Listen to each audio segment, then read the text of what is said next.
Alright, last thing I want to attempt here is trying to interact waves with each other. So I can do that by using single pulses. So if I send a single pulse here, we're going to see it. It gets reflected.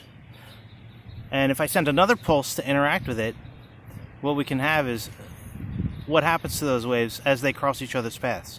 So I'm going to try and send a big pulse this way. I'm going to send a big pulse that way. And what you may have noticed is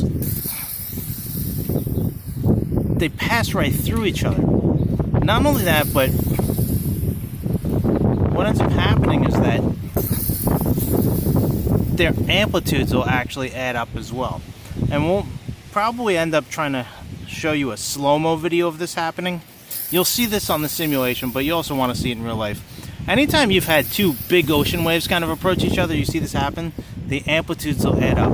But if I send them on opposite sides, you actually might get the amplitudes to cancel out as well, because you have a negative one and a positive one adding up.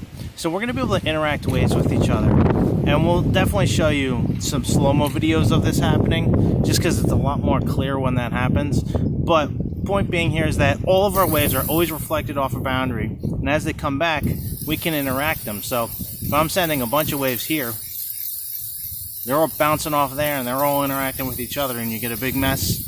But you're going to see that when we do certain experiments, we might be able to get a little bit of order in those waves. I wonder if we can do it with the Slinky. Not quite sure if we can.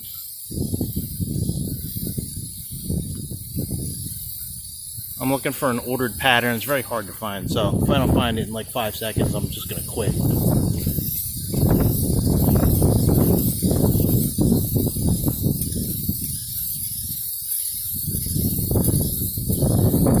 Not bad. So if you take a look, it's getting a little bit more ordered than the chaos that you saw before, but you're going to see that when I use some fine-tuned equipment that we have the ability to really lock in on specific frequencies where we can get a nice ordered pattern. We'll end up taking a look at that in the lab that we do.